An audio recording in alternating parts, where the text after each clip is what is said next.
Hello बच्चों, कैसे हैं आप लोग। तो बच्चों, आज मैंने कोशिश की थी कि लाइव क्लास लूं, बट दुर्भाग्य से नॉलेज की कमी की वजह से लाइव क्लास लेने की कोशिश भी की, लेकिन हुआ क्या कि मैं स्क्रीन ही शेयर नहीं कर पाया। कोई सॉफ्टवेयर वगैरह डाउनलोड नहीं किया था। किसी ने बताया, प्रीतिका एक बच्ची है, उसने बताया कि सर इसको आप ओबीएस डाउनलोड करके करिए। तो अब इसको सीखूंगा, उसमें थोड़ा टाइम लगेगा, तो उसके लिए सॉरी। तो मेरे बच्चों, हमने वर्क एनर्जी पावर के चैप्टर में वर्क कर लिया, वर्क एनर्जी थ्योरम कर लिया, पोटेंशियल एनर्जी कर लिया, काइनेटिक एनर्जी कर लिया, लास्ट क्लास में पावर भी कर लिया, और आज हम कोलिजन करने जा रहे हैं। ठीक है, पढ़ने का एकदम क्लास की तरह मैं कोशिश करूं, जैसे मैं क्लास में पढ़ाता था मैं वैसे पढ़ाने की कोशिश करूं। छोटा सा टॉपिक लेता हूं, उसके असाइनमेंट मैं अपने टेलीग्राम चैनल पे डालता हूं। टेलीग्राम चैनल का डिस्क्रिप्शन आपको डिटेल आपको डिस्क्रिप्शन बॉक्स में मिल जाएगा। तो मेरे बच्चों, पहले तो इस चैनल को सब्सक्राइब करें, अपने आसपास अड़ोसी पड़ोसी और जो दूर के लोग हैं उनको भी कहिए सब्सक्राइब करिए, ताकि जितना ज्यादा ये चैनल ग्रो करेगा तभी बेनिफिट मिलेगा। तो ये मैं कर भी इसी ले रहा हूं, ताकि मैंने अपने बच्चों को प्रॉमिस किया था कि मैं उनके साथ जुड़ा रहूंगा। तो बहुत सारे आप में से बच्चे मेरे पास आते हैं, अनअकैडमी सेंटर पर आते हैं, वहां पर पढ़ते हैं, लेकिन जो नहीं आ पाते हैं उनके लिए मैंने ये मुहिम शुरू की है कि वो बच्चे घर से पढ़ सकते हैं। हालांकि यूट्यूब पर आज की डेट पे बहुत सारे वीडियो अवेलेबल हैं, लेकिन मैंने कहा कि ठीक है, अगर कुछ बच्चों को मेरा ठीक लगता है, अगर थोड़ा भी उनको मेरे से समझ में आता है, तो उनके लिए मैं ऐसा करूं। तो प्लीज मेरे बच्चों, इस चैनल को सब्सक्राइब करवाइए बाकियों से, ये अब आपकी जिम्मेदारी है, ताकि मैं ज्यादा से ज्यादा अच्छा से अच्छा कर सकूं। ठीक है, तो कोलिजन टॉपिक को हम लोग शुरू कर रहे हैं। कोलिजन एक बहुत ही ज्यादा इंपॉर्टेंट टॉपिक, और कोलिजन के अंदर हम इस बात का ध्यान रखें कि जो कोलिजन है एक इंपॉर्टेंट टॉपिक है, एग्जाम में जरूर क्वेश्चन आता है, और बड़ा इजी टॉपिक है। ठीक है, तो बिना समय बर्बाद किए हुए आज हम शुरू कर रहे हैं। तो टॉपिक हम लोग ले लेते हैं कोलिजन। ठीक है, सो जब भी दो बॉडी टकराएंगी, पहले तो ये भी एक मिसकंसेप्शन है कि टकराएंगी। तो whenever whenever there is interaction, whenever there is interaction between two bodies,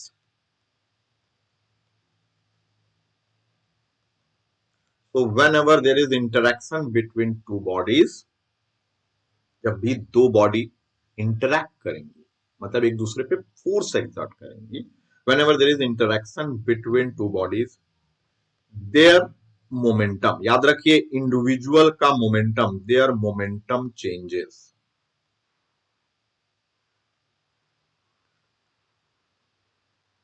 but but the momentum of the system, बहुत इंपॉर्टेंट बात है, momentum of the system remains conserve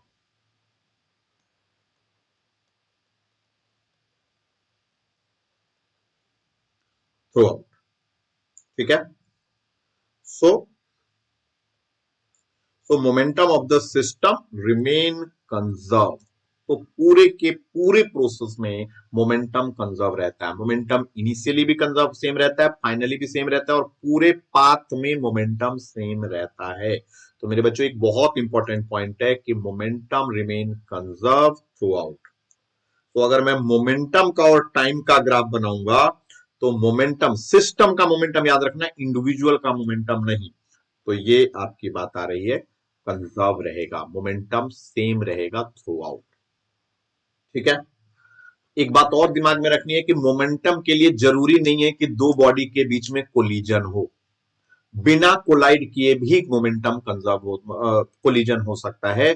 जैसे दो पॉजिटिव चार्ज बिना टकराए भी अब मोमेंटम चेंज, मतलब उनकी इंडिविजुअल मोमेंटम चेंज हो सकती है। दो मैग्नेट को अगर आप पास ला रहे हो नॉर्थ नॉर्थ पोल, तो उस केस में उनका कोलिजन के लिए डायरेक्ट कांटेक्ट की जरूरी नहीं है।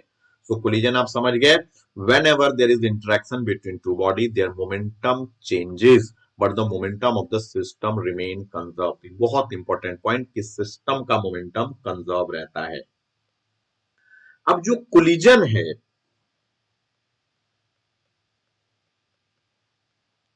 उसको हम लोग दो कैटेगरी में पढ़ते हैं, ठीक है। तो पहले तो थ्योरेटिकली हम समझे कि जो मोमेंटम है इसको दो कोलिजन है इसको दो कैटेगरी में पढ़ते हैं। एक कहलाता है इलास्टिक कोलिजन, इलास्टिक कोलिजन, और एक कहलाता है आपका इन इलास्टिक कोलिजन। तो एक इलास्टिक कोलिजन और एक इन इलास्टिक कोलिजन। मेरे बच्चों ध्यान से समझना है, इलास्टिक कोलिजन में चाहे इलास्टिक कोलिजन हो चाहे इन इलास्टिक कोलिजन हो, momentum of the system remain conserved. Momentum of the system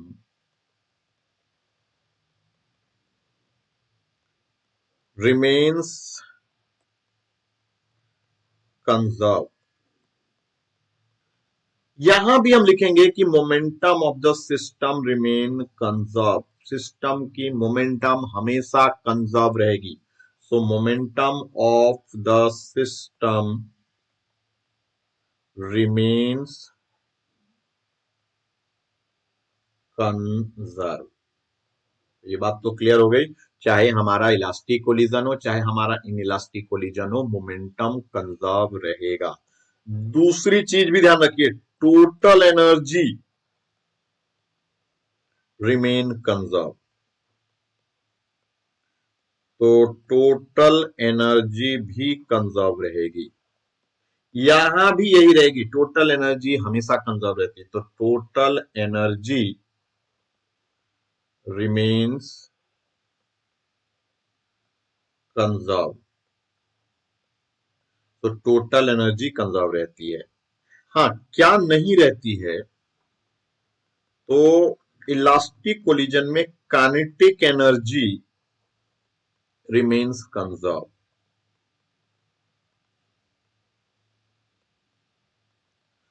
kinetic energy conserve रहती है, लेकिन एक बात ध्यान रखना, इनिशियल और फाइनल काइनेटिक एनर्जी सेम रहती है, बीच में kinetic energy during the collision kinetic energy कम होती है, फिर बाद में वापस से सेम हो जाती है। तो अगर मैं काइनेटिक एनर्जी का ग्राफ बनाऊंगा तो मेरा ग्राफ बनेगा, काइनेटिक एनर्जी का ग्राफ ऐसा बनेगा, इनिशियली और फाइनली काइनेटिक एनर्जी सेम होगी लेकिन बीच में कम होगी। During the collision kinetic energy conserve नहीं रहता है, ठीक है।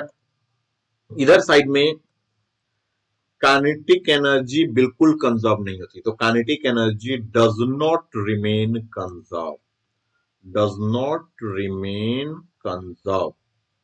और हम ये भी कह सकते हैं there is loss in kinetic energy, तो there is loss in kinetic energy, kinetic energy loss होता चला जाता है। तो काइनेटिक एनर्जी इनइलास्टिक कोलिजन में कॉन्टिन्यूअसली घटता रहता है टाइम के साथ। समझ गए ये डिफरेंस? इसके अलावा हालांकि अब हम पढ़ेंगे इलास्टिक कोलिजन के लिए कोफिशिएंट ऑफ रेस्टिट्यूशन, हम पढ़ेंगे आगे चल के, अभी मैं बताने वाला हूं, बहुत इंपॉर्टेंट कॉन्सेप्ट है। Coefficient of restitution E perfectly elastic collision के लिए 1 होता है।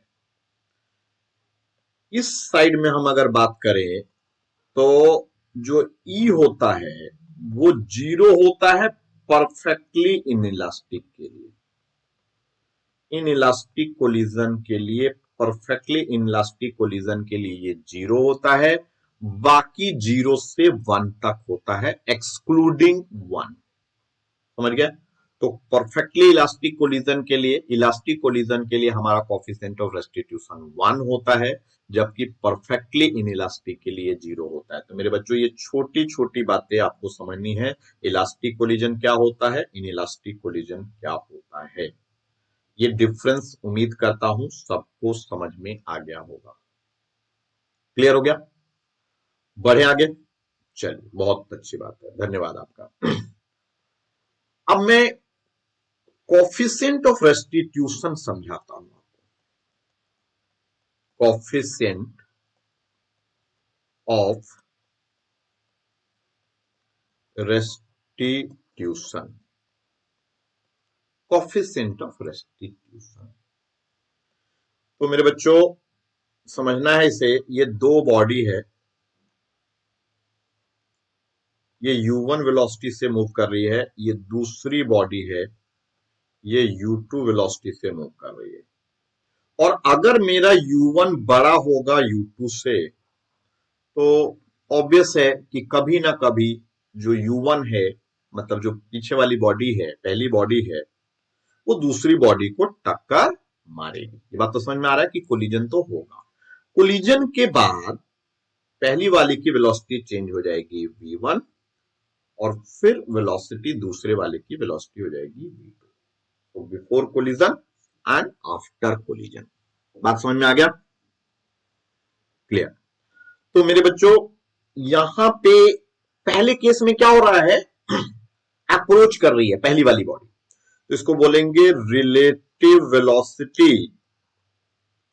Of approach.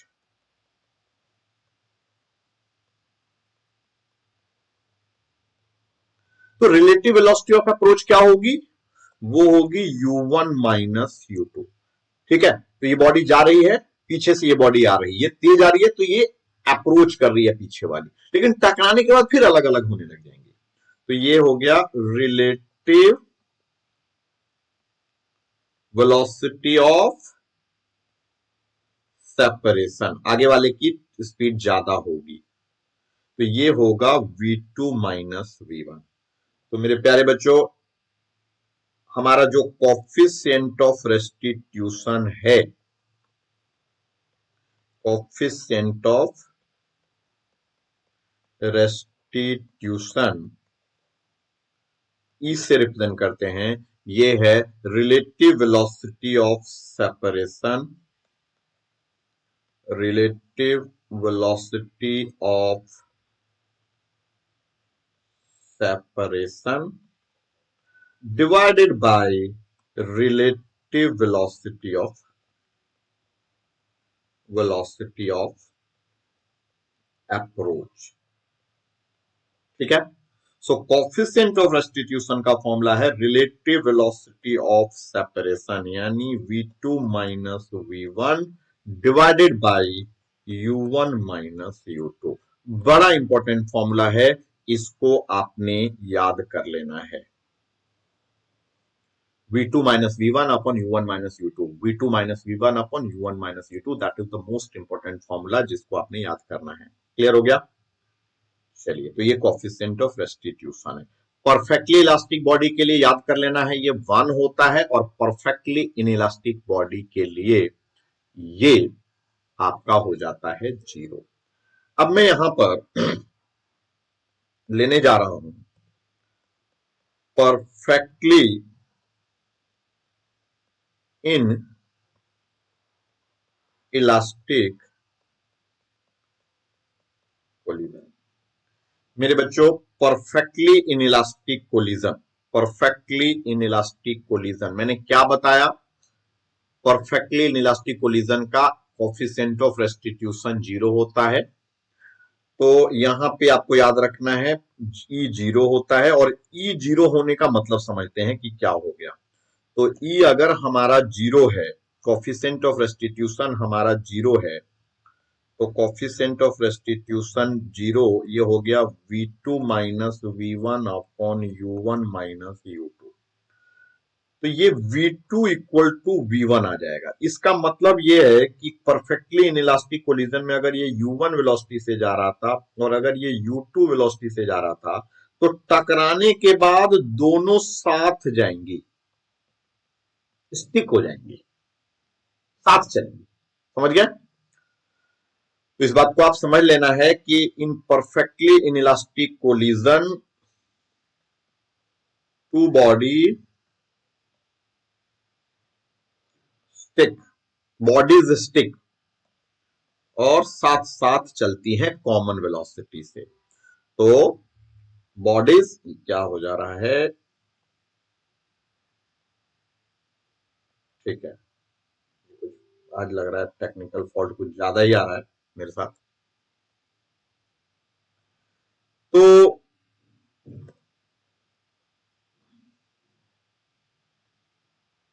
एक सेकेंड, बार बार प्रॉब्लम आ रही है।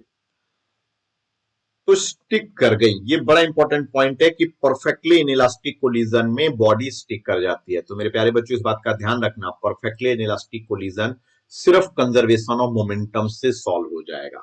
तो कंजर्वेशन ऑफ मोमेंटम से सॉल्व हो जाएगा, तो m1u1 plus m2u2 equal to m1 plus m2 into v. तो इस फॉर्मूले से सॉल्व हो जाएगा और कुछ करने की जरूरत नहीं। याद रखिए, परफेक्टली इनइलास्टिक कोलिजन में दोनों बॉडी स्टिक कर जाएंगी। परफेक्टली इनइलास्टिक कोलिजन आपका कंजर्वेशन ऑफ मोमेंटम से ही सॉल्व हो जाएगा। तो मैं अब लेने जा रहा हूं इस पर प्रॉब्लम, ठीक है। तो इस पर जो प्रॉब्लम है मैं वो लेने जा रहा हूं। तो आपके सामने है एक क्वेश्चन, 2D का प्रॉब्लम है, स्क्रीन पे दिख भी रहा होगा आपको। तो मैं इसको लेने जा रहा हूं, थोड़ा सा बड़ा करना पड़ेगा।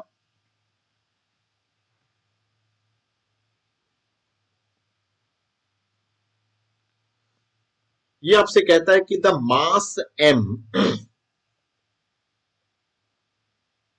अ मास m मूविंग हॉरिजेंटली, तो एक मास m है with velocity v collide and stick to mass 3m, एक 3m मास है, stick to a mass of 3m vertically upward with velocity 2v, the final velocity of the combination. तो मेरे प्यारे बच्चों, अगर ये इन इलास्टिक को स्टिक कर गया, ये कह ही रहा है, इसका मतलब है ये कंबाइन हो गए। कंबाइन हो गए तो ये कुछ इस तरीके जाएंगे। कैसे जाएंगे तो आपको परेशान नहीं होना है डायग्राम से। देखो, जैसे ही डायरेक्शन आ जाएगा तो वेलोसिटी या मोमेंटम वेक्टर क्वांटिटी या डायरेक्शन के साथ बात करिए। डायरेक्शन में एक्स एक्सिस को वाई कैप से रिप्रेजेंट करते हैं, वाई एक्सिस को जे कैप से रिप्रेजेंट करते हैं।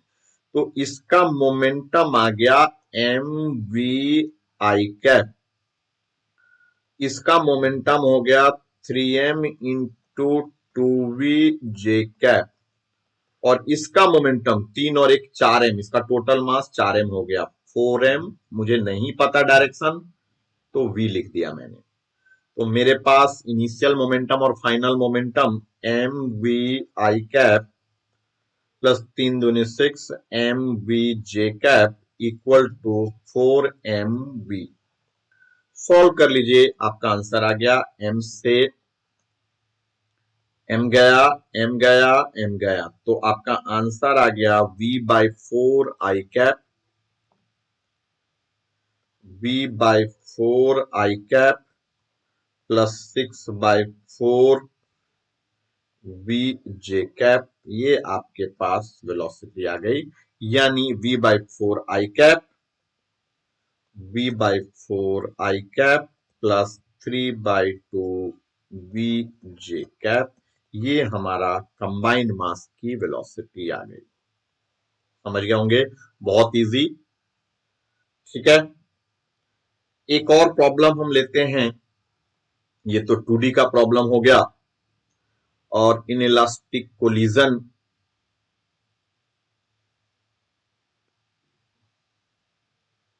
एक, हाँ, दूसरा प्रॉब्लम लेते हैं एक आपके सामने। बहुत इजी टॉपिक, देखिए चीजों को दिमाग में बिठाने की जरूरत, समझने की जरूरत, तो आपको काफी आसान लगने लगेगा। दूसरी प्रॉब्लम, क्या हो गया, आया नहीं,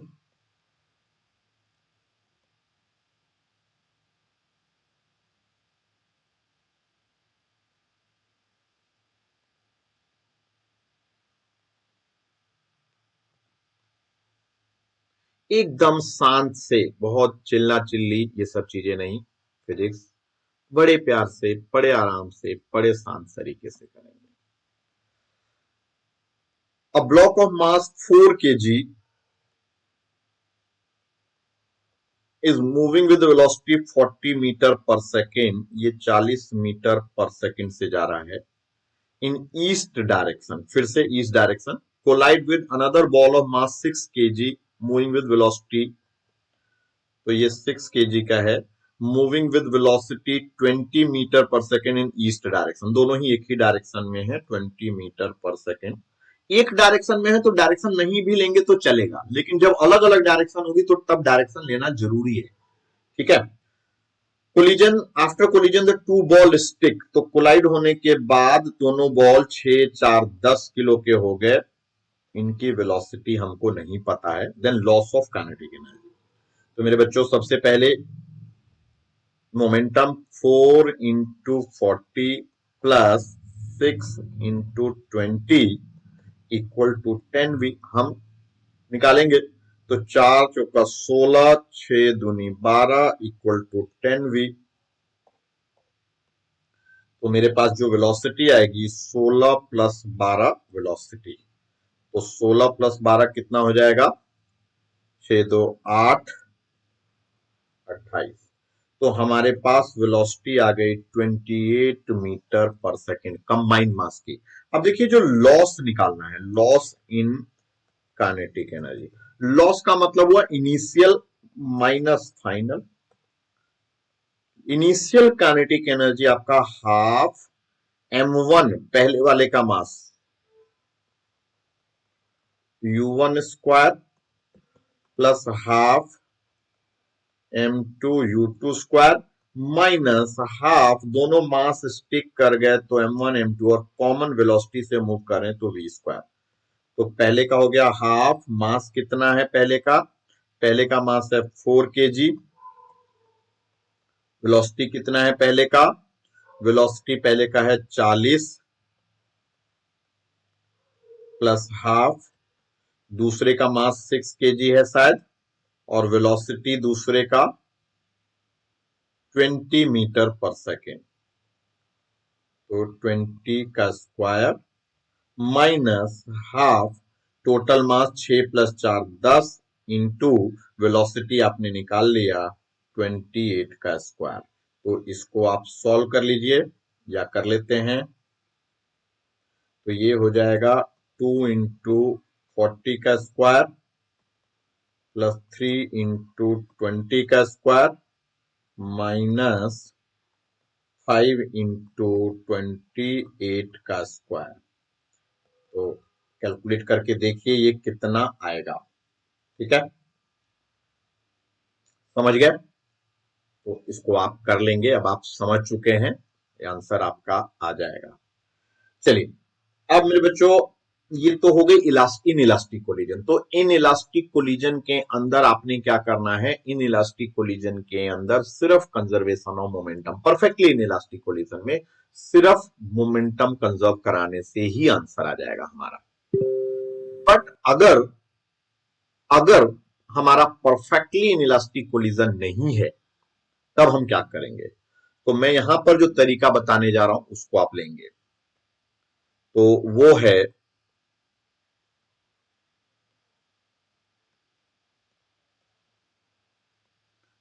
प्रॉब्लम सॉल्विंग टेक्निक बताने जा रहा हूं। पहला स्टेप आपको करना है, अप्लाई, कोई प्रॉब्लम आए आपको, अप्लाई कंजर्वेशन ऑफ मोमेंटम। आप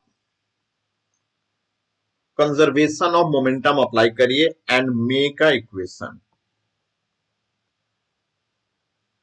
एक equation of conservation of momentum apply करके बना लीजिए। दूसरा, apply formula of coefficient of restitution, formula of coefficient of restitution and make an equation. अब आपके पास दो इक्वेशन आ गई, एक कंजर्वेशन ऑफ मोमेंटम को अप्लाई करके और दूसरा आपको कोफिशिएंट ऑफ रेस्टिट्यूशन को अप्लाई करके, दो इक्वेशन आ गई. सॉल्व दीज, एलिमिनेशन मेथड आपको आता है, तो solve these to get result. बस ये लगाना है. 90% क्वेश्चनों में जब आप फंसे तो इसको लगाइए, कभी समस्या नहीं आएगी. थोड़ा सा मैथमेटिकल जरूर होगा, बट गारंटी है कि क्वेश्चन सॉल्व होगा. और जिससे सॉल्व होने में दिक्कत आए वो आए मेरे पास, बैठे, मैं उसको इस टॉपिक में मास्टरी करा दूंगा. चलिए आगे बढ़ा जाए. तो मैं अब इसके क्वेश्चन लेता हूं कि सर इसके कैसे क्वेश्चन करेंगे. तो थोड़े थोड़े क्वेश्चन हम लेते हैं. अब मैं ले रहा हूं ताकि आपको मैं अप्लाई करना सिखा सकूं. और बहुत प्यारा क्वेश्चन आपके सामने.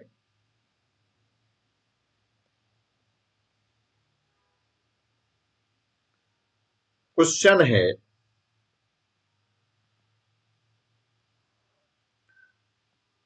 a ball moving with velocity 2 meter per second collide head on with another ball of double the mass. तो एक बॉल 2 मीटर पर सेकंड से चल रहा है. Ball moving with velocity 2 metre per second collide head on with another stationary ball of double the mass. तो दूसरा ball है लेकिन डबल मास का है, 2m का, लेकिन ये रेस्ट पर है, तो U2 0 हो गया.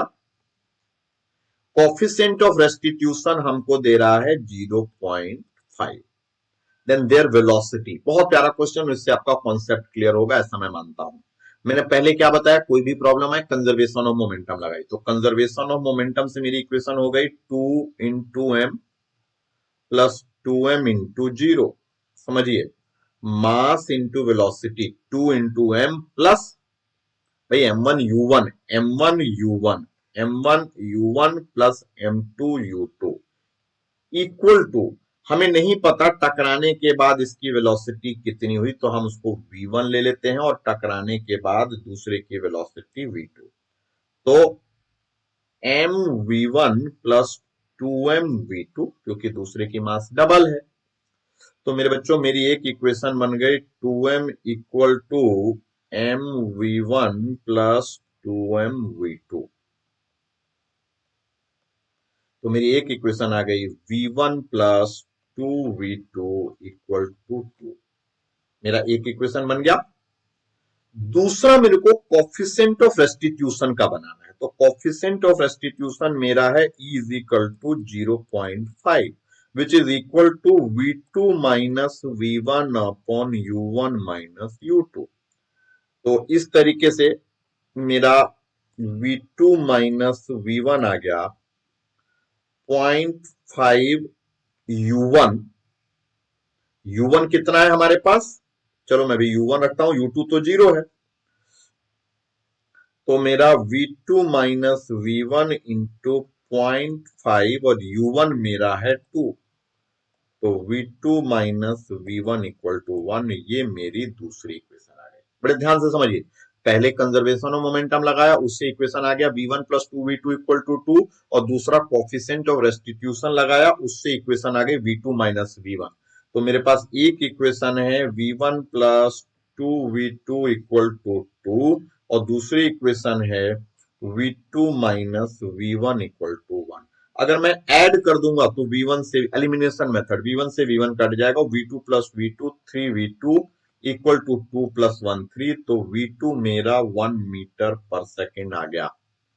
थोड़ा सा करने में जरूर है लेकिन बड़ी आसानी से क्वेश्चन बनेगा. तो 2-3 क्वेश्चन आप इसको जब करेंगे एक साथ तो आपको मजा आ जाएगा. तो v2 आ गया, किसी भी इक्वेशन में रख देते हैं, इसी इक्वेशन में रख देते हैं v2 minus v1 equal to 1. तो v2 है 1 माइनस v1 इक्वल टू 1, तो v1 आ गया 0.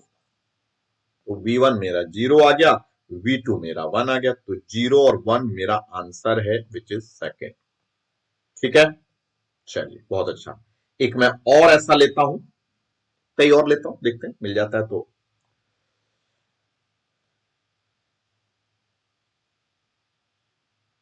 हाँ,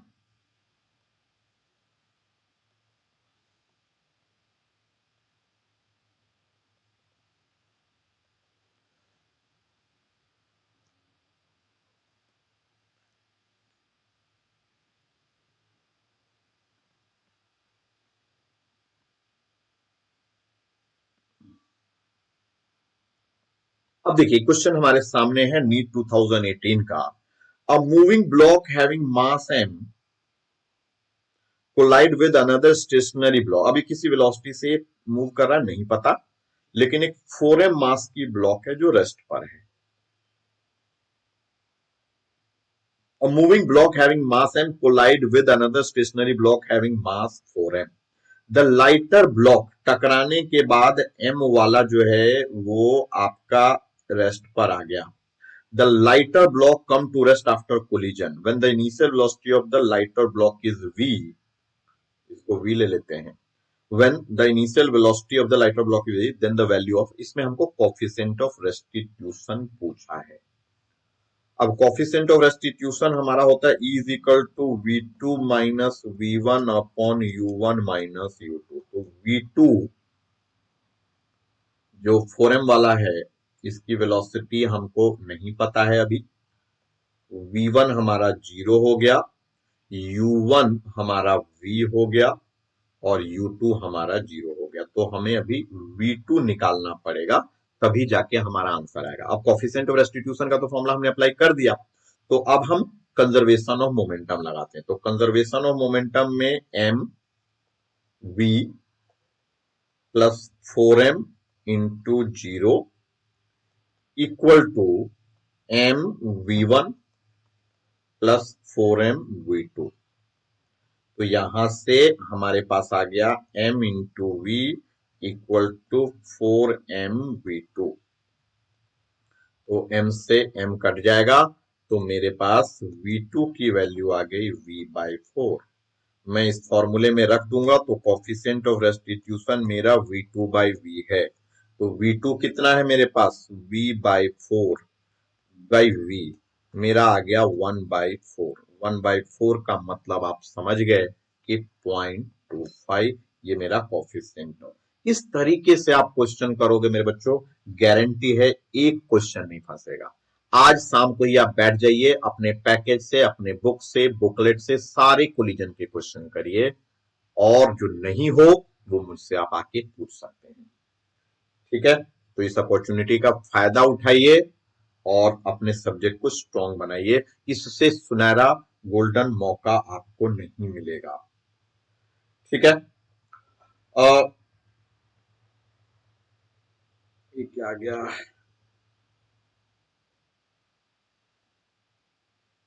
तो ये हमारा क्वेश्चन हो गया। मैं और देखता हूं अगर हमको मिल जाए। कोलिजन के मेरे पास थे, कोलिजन का एक और लेता हूं मैं। हाँ ठीक है, ले लेते हैं। कुछ नहीं है, कम पढ़ के ज्यादा सीखने की हैबिट डालिए।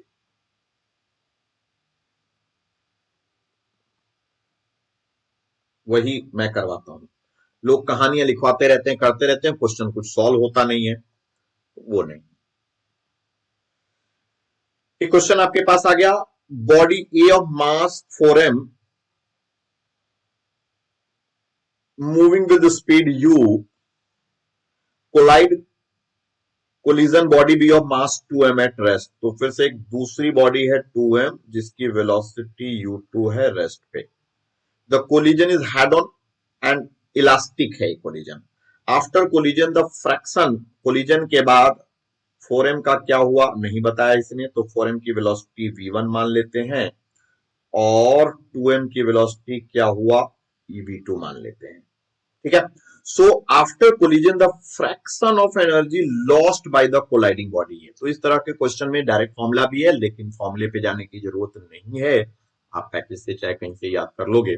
लेकिन मैं आपको तरीका बता रहा हूं कि कभी नहीं याद हो तो आप कैसे सॉल्व करोगे। तो मेरे बच्चों हमारे पास कह रहा है the fraction of energy lost by the colliding body, तो पहले मैं लिखूंगा fraction of energy written by.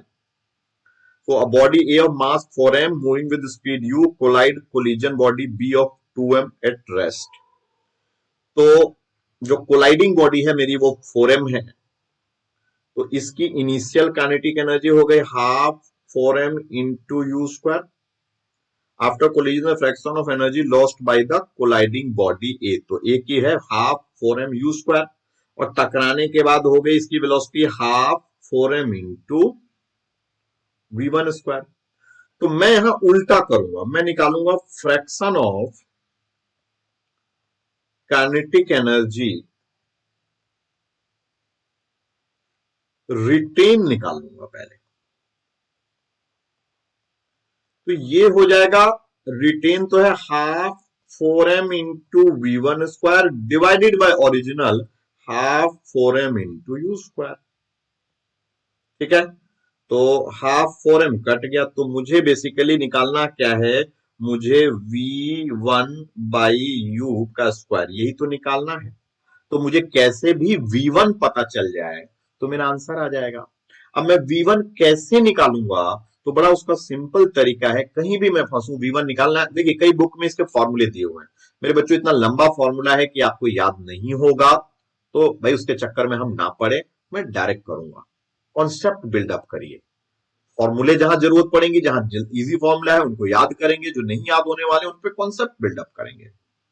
ठीक है, तो पहला काम है conservation of momentum. Conservation of momentum 4mu, इसका मोमेंटम 4mu हो गया, दूसरे का मोमेंटम 0 क्योंकि वो रेस्ट पर है।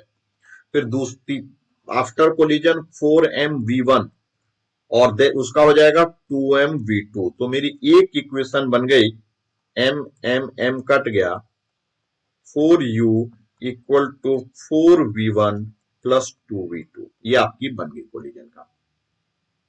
अब मेरा दूसरी इक्वेशन बनानी है मुझे कोफिशिएंट ऑफ रेस्टिट्यूशन। तो क्योंकि कोलिजन इलास्टिक है, इलास्टिक कोलिजन है, तो कोफिशिएंट ऑफ रेस्टिट्यूशन मेरा 1 हो गया, that is v2 minus v1 upon u1। u1 कितना है मेरा, u माइनस 0। ठीक है, तो मेरी इक्वेशन बन गई v2 minus v1 equal to u, ये मेरी दूसरी इक्वेशन है। अब देखो मुझे क्या करना है, मुझे किसी भी तरीके से क्या निकालना है, v1 निकालना है, यानी मेरे को v2 को एलिमिनेट करना है। तो मेरी एक इक्वेशन है v2 minus v1 equal to u और दूसरी इक्वेशन है 4v1 प्लस 2v2 ये वाली इक्वल टू 4u।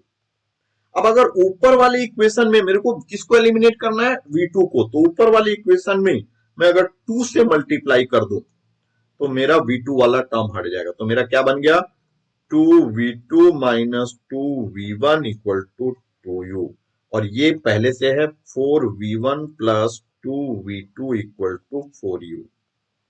हम अब सब्ट्रैक्ट कर देते हैं, तो उससे हमारा 2v2 कैंसल आउट हो गया, और इस तरीके से हमारा आ गया -4v1 minus 2v1 minus 6v1, और इधर 2u ये आ गया -2 इंटू यू, माइनस माइनस गया तो v1 मेरा u/3 आ गया। अब मेरा retain fraction of kinetic energy retain, fraction of kinetic energy retain कैसा हो गया, वो हो गया v1 बाई यू का स्क्वायर, v1 है u/3, ये तो u है ही नीचे का स्क्वायर, तो मेरा 1/3 का स्क्वायर यानी 1/9 आ गया। मेरे बच्चों ये रिटेन है, तो लॉस कितना हो गया, 1 माइनस 1/9 यानी 8/9। तो बड़ा प्यारा क्वेश्चन है, आपका कॉन्सेप्ट क्लियर करेगा, स्टेप से घबराया नहीं करिए, उनसे वही कॉन्सेप्ट होता है। तो मेरा आंसर हो गया 8/9। इस वीडियो को जिनको समझ में अच्छी बात है, अदरवाइज को पॉज करके देखिए। ठीक है, क्लियर है सब लोग, चलिए आगे बढ़ते हैं। अब मैं एक कॉन्सेप्ट कराता हूं, स्पेशल केस।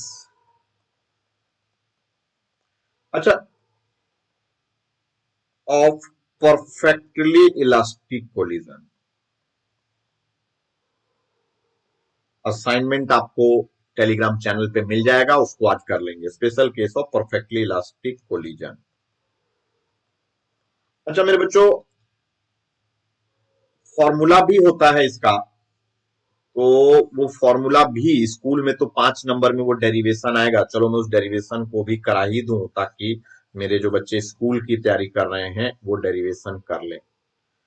तो परफेक्टली इलास्टिक कोलिजन में फिर से, हालांकि जो नीट की तैयारी कर रहे हैं उनके लिए फॉर्मूले की जरूरी नहीं है, मैंने ऐसा शॉर्टकट बता दिया है उससे आपके सारे क्वेश्चन सॉल्व हो जाएंगे।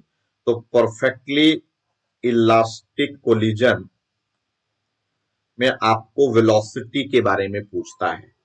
तो हमारे पास एक बॉडी है m1, ये u1 वेलोसिटी से मूव कर रही है, एक बॉडी है m2, ये u2 वेलोसिटी से मूव कर रही है। टकराने के बाद m1 की वेलोसिटी चेंज हो गई v1, m2 की वेलोसिटी चेंज हो गई v2। तो पहला काम हमको करना है m1 u1 plus m2 u2 equal to m1 v1 plus m2 v2।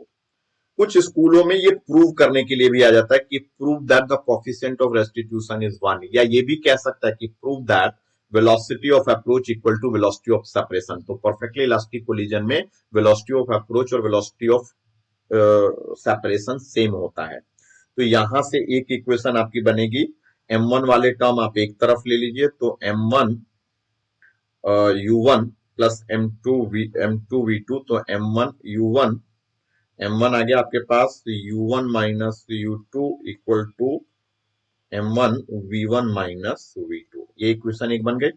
दूसरा आप अप्लाई करिए कंजर्वेशन ऑफ काइनेटिक एनर्जी, क्योंकि परफेक्टली इलास्टिक कोलिजन में काइनेटिक एनर्जी कन्वर्ट होता है।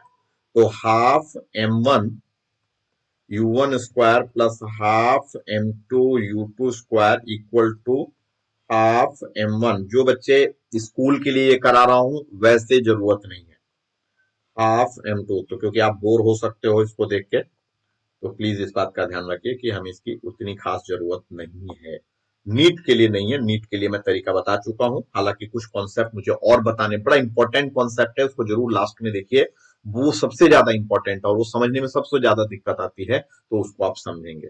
तो मेरे बच्चों यहां से एक इक्वेशन आपकी बनेगी m1 u1 square minus v1 square equal to m2 v2 square minus u2 square. ये मेरी इक्वेशन 2 बनेगी। अब आपने क्या करना है, डिवाइड 2 बाई 1। तो आपका क्या बनेगा, m1 u1 square minus v1 square upon m1 u1 minus v1, और दूसरी तरफ हो जाएगा m2 v2 square minus u2 square divided by m2 v2 minus u2, v2 minus u2। ठीक है, u1 माइनस u2 ये मैंने देख लीजिएगा, u1 minus v1 square u1 ये m1 u1 v1, और ये आपके पास क्या है, दूसरी तरफ क्या था, m v2 square minus u2 square divided by, ठीक है चलिए m1 ये कट गया हमारा, कोई गलती थी नहीं, कई बार ऐसी डेरिवेशन में दिमाग लगता है कि कुछ चीज छूट तो नहीं गया, गलती तो नहीं हुई। इसको आप लिखोगे u1 minus v1 u1 plus v1, u1 minus v1 equal to, इसको आप लिखोगे v2 minus u2 v2 plus u2 divided by v2 minus u2। तो मेरे प्यारे बच्चों इस पे क्या होगा कि इससे ये कट गया, इससे ये कट गया, तो मेरे पास जो आएगा वो आएगा u1 plus v1 equal to v2 plus u2। तो यहां आ जाएगा u1 minus u2 equal to v2 minus v1। ये आपका प्रूव हो गया v2 minus v1 equal to u1 minus u2 equal to 1, और यही मेरा कोफिशिएंट। तो कुछ स्कूलों में यहां तक आता है कि कोफिशिएंट ऑफ रेस्ट 5 नंबर में पक्का आता है, कोलिजन का एक क्वेश्चन 5 नंबर में हर स्कूल में आएगा, तो ये डेरिवेशन आपको करनी पड़ेगी। ये डेरिवेशन सिर्फ मैं अपने स्कूल जाने वाले बच्चों 11th क्लास के बच्चों के लिए करा रहा हूं। अब मेरे बच्चों क्या होता है, इसके बाद कुछ स्कूलों में यहीं तक पूछता है, कुछ स्कूलों में V1 V2 की वैल्यू निकालने के लिए कहता है।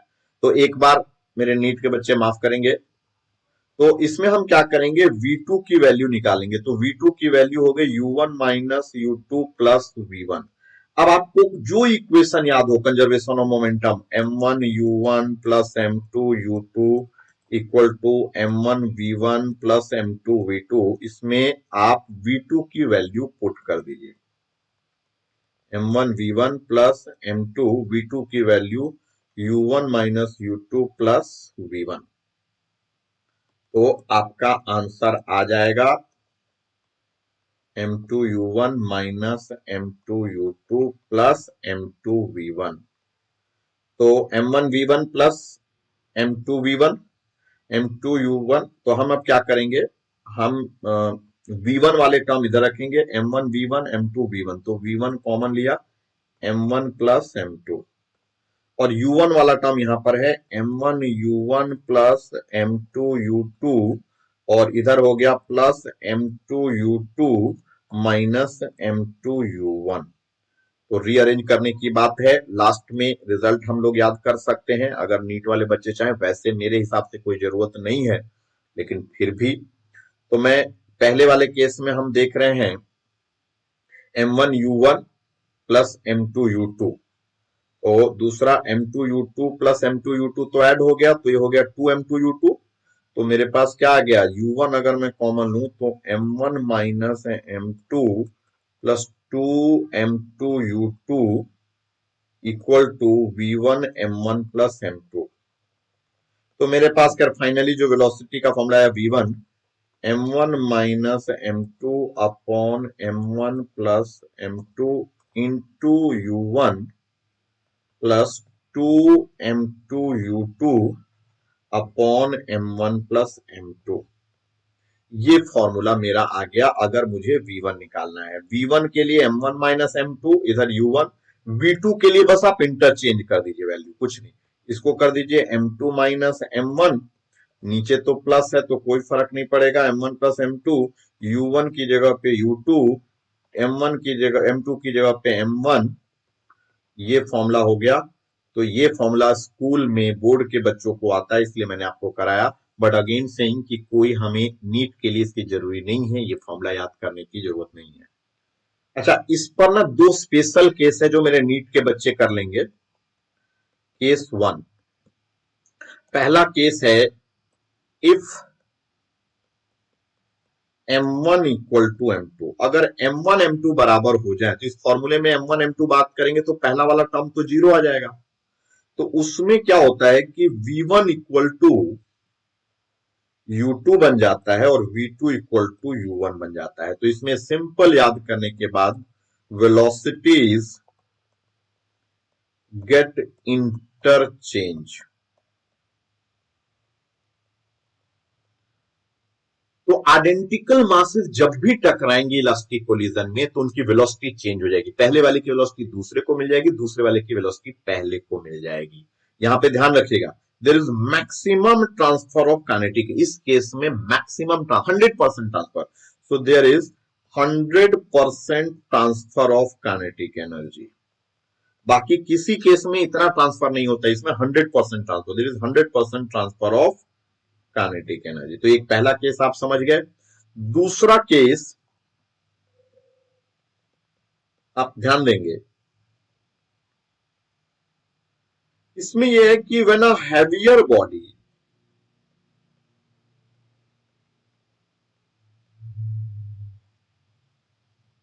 Collides a lighter body. मेरे बच्चे नीट वाले थोड़े बोर हो रहे होंगे, उनको ध्यान रखना है कि जो मतलब आरएम के बच्चे, जो आरएम के बच्चे का मतलब हुआ जो आफ्टर 12th वाले, 11th वालों के लिए थोड़ा मैं करा रहा हूं, आपको आता होगा बोल, लेकिन आपके लिए बहुत इंपॉर्टेंट टॉपिक है, हालांकि कॉन्सेप्ट क्लियर करने के लिए भी जरूरी है। When a heavier body collide a lighter body at rest. तो जैसे एक हैवियर बॉडी एक ट्रक और एक साइकिल, तो एक ट्रक एक रुकी हुई साइकिल से अगर टकराएगी तो क्या होगा, उसका केस लेते हैं। तो एक हैवियर बॉडी किसी लाइटर बॉडी से टकराएगी तो क्या होगा। अब इस हैवियर बॉडी की वेलोसिटी हम ले लेते हैं u, और इसका तो U2 है 0। तो मैं पहली बात करता हूं V1। अच्छा, यहां पे ना इसका मास हम m लेंगे और इसके रिस्पेक्ट में m2 को हम 0 लेंगे, क्योंकि वो इतना लाइटर है कि उसके रिस्पेक्ट में हम उसको रेस्ट 0 मान सकते हैं, नेग्लेक्ट कर सकते हैं। तो V1 क्या हुआ, m1 minus m2 U2 upon m plus 0 plus 2 m2। ठीक है, हमारा क्या था V1 का formula, m1 minus m2 into U1। Sorry, ये मैंने गलत कर दिया, U1 है, ये U2 नहीं है यहां पर। तो m1 minus m2 into U, और ये तो 0 हो गया, 2m2, m2 ही 0 है तो 0, तो ये वाला टर्म हुआ m प्लस 0। तो basically V1 equal to you, याद करना है, इतना ज्यादा कंफ्यूज नहीं होना है। इसमें क्या होगा कि velocity of heavier body unchanged, velocity of heavier body remains unchanged, heavier वाले की चेंज नहीं होगी। अब V2 देख लेते हैं। V2 में क्या होगा, m2 minus m1 upon m1 plus m2 into U2 0 plus 2 m1 U1। Formula में बच्चे मैं वैल्यू रख रहा हूं, आप रिजल्ट याद रखोगे, परेशान होने की जरूरत नहीं है। तो इसको सॉल्व करने पे एक इंटरेस्टिंग रिजल्ट आ रहा है कि ये 2u वेलोसिटी हो गई। मेरे बच्चों ये याद करेंगे, एक हैवी बॉडी जब किसी लाइटर बॉडी से टकराएगी तो हैवी बॉडी का मोमेंट, हैवी बॉडी की वेलोसिटी चेंज नहीं होगी, लेकिन लाइटर बॉडी डबल स्पीड से भागेगी। मतलब एक ट्रक वाला अगर एक साइकिल वाले को मारता है पीछे से, एक ट्रक आ रही है, एक साइकिल खड़ी हुई है, तो ट्रक की वेलोसिटी में कोई चेंज नहीं आएगा, लेकिन साइकिल रफू चक्कर हो जाएगी, डबल स्पीड से, ट्रक की डबल स्पीड अक्वायर कर लेगी। ठीक है, जस्ट इसके उल्टा ये केस आते हैं स्कूल में, इसलिए मैं करा रहा हूं केस 2, केस 3 करा देता हूं। अ लाइटर बॉडी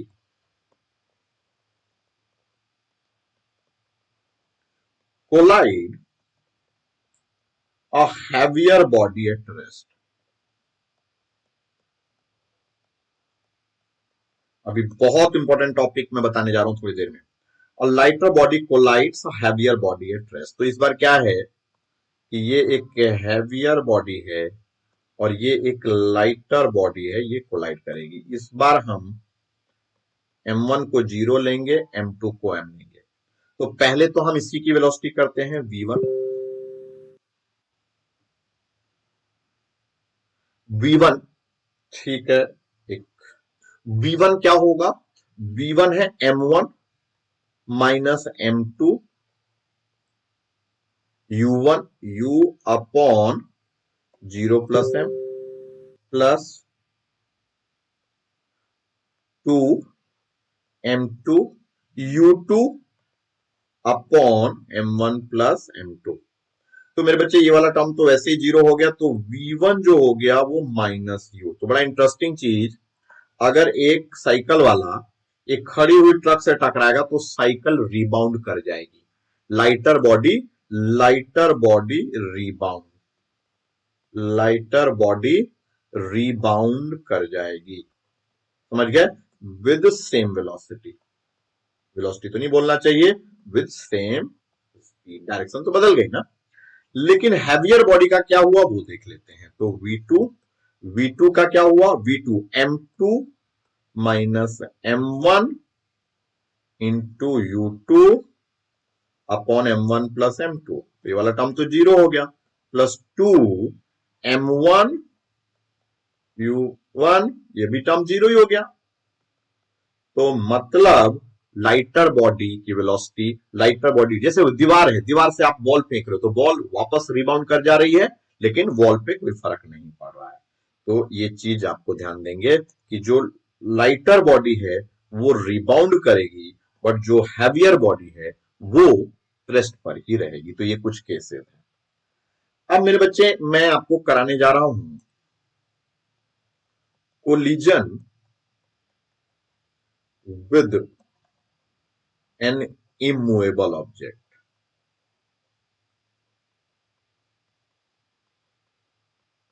मतलब आप कोई दूसरी, जैसे आप दीवार से टकरा रहे हो, तो दीवार तो इमूवेबल है, तो दीवार की तो वेलोसिटी चेंज होगी नहीं, तो उस केस में क्या होगा वो समझना है।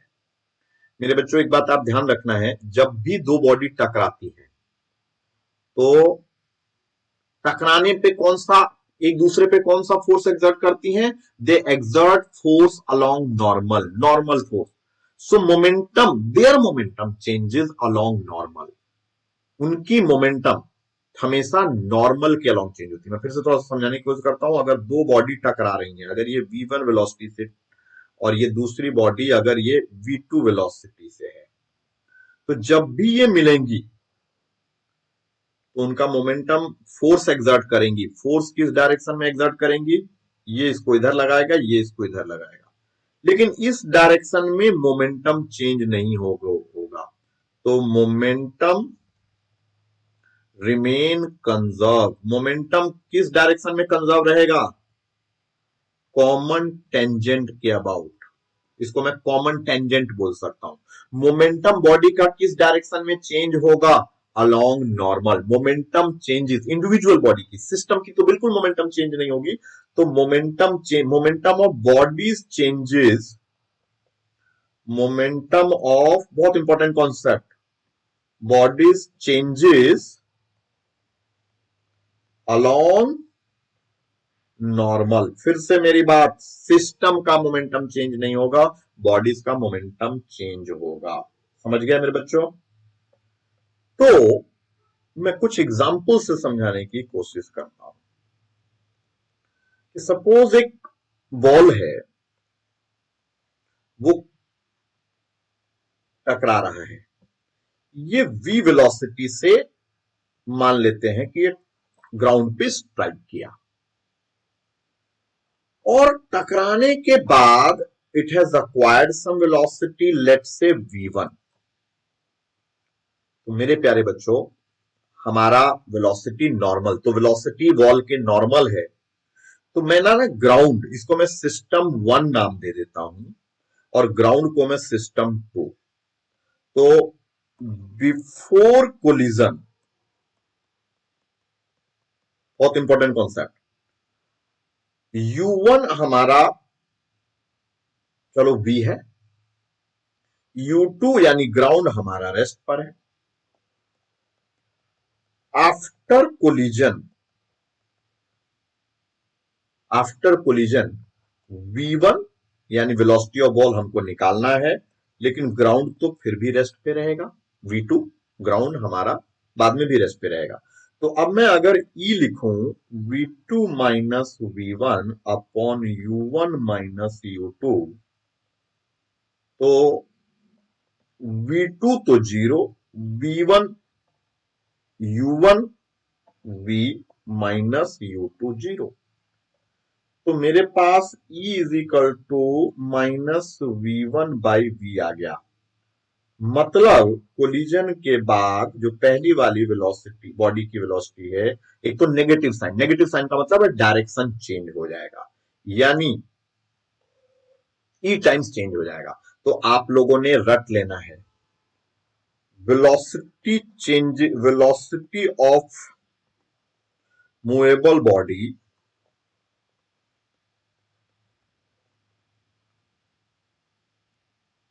Changes to e v, e times of v perpendicular, यानी जो परपेंडिकुलर कंपोनेंट है ना, वो ई टाइम्स चेंज होगा।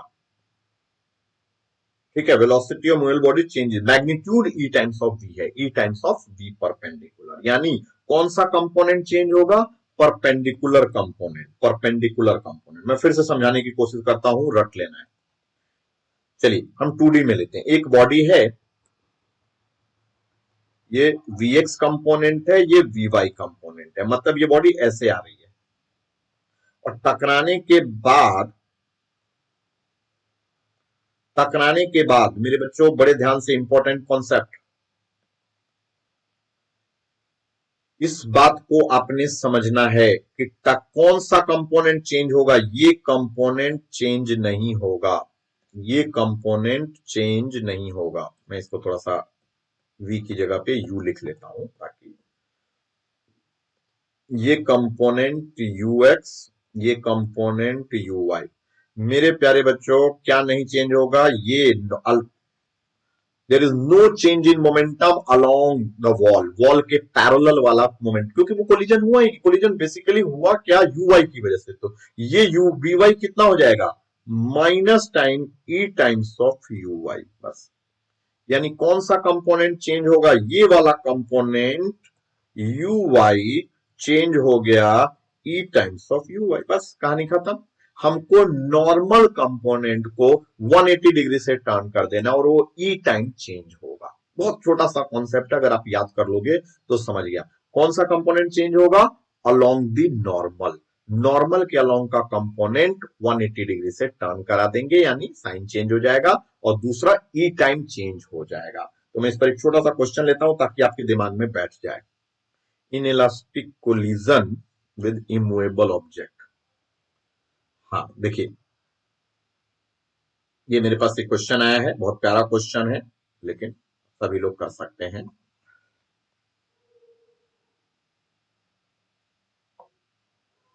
देखिएगा, आपसे कहते हैं in the figure shown a small ball hit obliquely smooth and horizontal surface with a speed u whose x and y component are indicated. If the coefficient of restitution is 1/2, then its x component and y component. मेरे बच्चों, इस बात को आप समझिए, ये वाला component 2 metre पर सेकेंड है, ये नहीं चेंज होगा, यानी vx मेरा 2 ही रहेगा। ये जो y है, जो 4 मीटर पर सेकेंड है, ये चेंज हो जाएगा कितना? e टाइम्स ऑफ uy, यानी ई कितना है? कॉफिशिएंट ऑफ रेस्टिट्यूशन 1/2 इंटू 4, तो ये 2 मीटर पर सेकेंड है, यानी मेरा आंसर हो गया 2 थर्ड आंसर। फिर से ध्यान से समझिए, जिनको नहीं समझ में आया, बहुत इजी चीज कराने जा रहा हूं। हमारा ये वाला कंपोनेंट जो वॉल के पैरेलल कंपोनेंट है वो चेंज नहीं होगा, ये सेम रहेगा। एक्स एक्सिस के अबाउट वाला कंपोनेंट चेंज नहीं होगा, लेकिन ये जो 4 था वो टकराने के बाद ई टाइम्स ऑफ 4 हो जाएगा, बस कहानी खत्म। 10 सेकेंड में ये क्वेश्चन सॉल्व। एक और इस पे लोगों को दिक्कत होती है, वो मैं ले लेता हूं, ठीक है।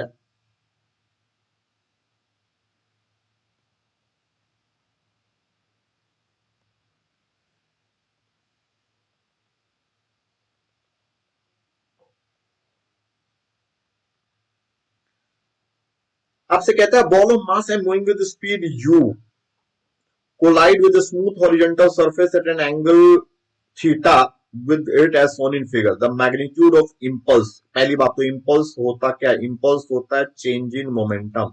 change in momentum क्या होता है? mass into change in velocity. तो मेरे बच्चों, आप मुझे बताएंगे, अगर ये u है, ये थीटा है, तो ये भी तो थीटा ही हुआ। तो ये कंपोनेंट मेरा u cos थीटा हो गया और ये कंपोनेंट मेरा u sin थीटा हो गया। आप में से मुझे बताइए, समझाइए, कौन सा कंपोनेंट चेंज होगा? तो u, ये वाला कंपोनेंट तो नहीं चेंज होगा, ये u cos थीटा ही रहेगा, लेकिन ये वाला component e times of u sin theta हो जाएगा, बस। तो मोमेंटम चेंज किस डायरेक्शन में हो रहा है? मोमेंटम चेंज जो हो रहा है, ये वाला तो चेंज नहीं हो रहा है, ये यू कॉस थीटा ही रहा। तो मेरा जो मोमेंटम चेंज हो रहा है वो नॉर्मल के अलोंग हो रहा है। Momentum change mass into change in velocity, तो mass m, change in velocity. अब चेंज इन वेलोसिटी में अगर final velocity e u sine theta j cap minus u sine theta, मतलब जे कैप माइनस, क्योंकि ये डाउनवर्ड है इसलिए minus, तो मेरे पास जे कैप मैं हटा देता हूं, ई कॉमन नहीं आ सकता तो एम कॉमन आ सकता है, यू कॉमन आ सकता है, तो ई साइन थीटा -1। अच्छा, साइन थीटा भी तो कॉमन आ रहा है, तो इस तरीके से मेरा आंसर क्या हो गया। देखने में क्वेश्चन बहुत टफ आपको लगेगा लेकिन बहुत इजी। तो MU E-1 sin थीटा, ये मेरा आंसर आ जाएगा। तो E-1 MU E-1 final minus initial लिया है E-1 sin थीटा, बट कोई बात नहीं, फाइनल माइनस इनिशियल लेना चाहिए था, फाइनल U sin थीटा है तो भी चलेगा, ये मेरा आंसर हो जाएगा। अच्छा, एक और चीज मेरे से ही गलती हो रही है, मैं भी ना लापरवाही कर रहा हूं। मेरा मास m, चेंज इन वेलोसिटी यानी final velocity minus initial velocity. तो मैं एक्स वाला तो नहीं ले रहा हूं क्योंकि वो चेंज ही नहीं हो रहा। चेंज कौन सा हो रहा है, वाई वाला हो रहा है। तो ये ई u sine theta j cap minus of you sine theta minus of J cap, क्योंकि इसका डायरेक्शन नीचे है। तो ये आपके पास क्या हो जाएगा, m common, u common, sine theta common, ये हो गया ई जे कैप प्लस हो गया ये जे कैप। जे कैप को बाहर कर देते हैं, M you sine theta E+1, ये हमारा आंसर आ गया। M you sine theta E+1, ये हमारा आंसर हो गया। मेरे बच्चे इसमें थोड़ा सा फंबल कर गए हम, इसको बड़े ध्यान से मैं फिर से आपको समझाने की कोशिश करता हूं। बहुत आसान चीज है। हमारा मोमेंटम, हमारा जो इंपल्स होता है वो चेंज इन मोमेंटम के बराबर। अब momentum change in mass into change in velocity के बराबर। मैंने आपको ये बताया कि जो वेलोसिटी है वो अलोंग दी वॉल चेंज होनी ही नहीं है। तो चेंज किस डायरेक्शन में हो रही है, वाई एक्सिस के अबाउट में हो रही है। तो final velocity you sine theta minus of direction के साथ लोगे तो माइनस यू साइन थीटा, तो ये प्लस हो जाएगा। तो इस तरीके से। तो मेरे बच्चों ये बहुत सिंपल सिंपल क्वेश्चंस हैं।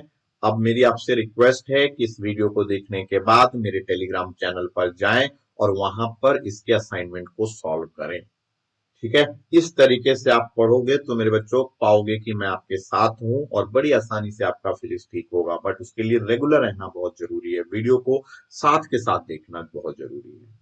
एग्जाम टाइम पे पढ़ोगे, एक दिन पहले पढ़ोगे तो चीजें नहीं समझ में आएंगी क्योंकि प्रैक्टिस का टाइम नहीं मिलेगा।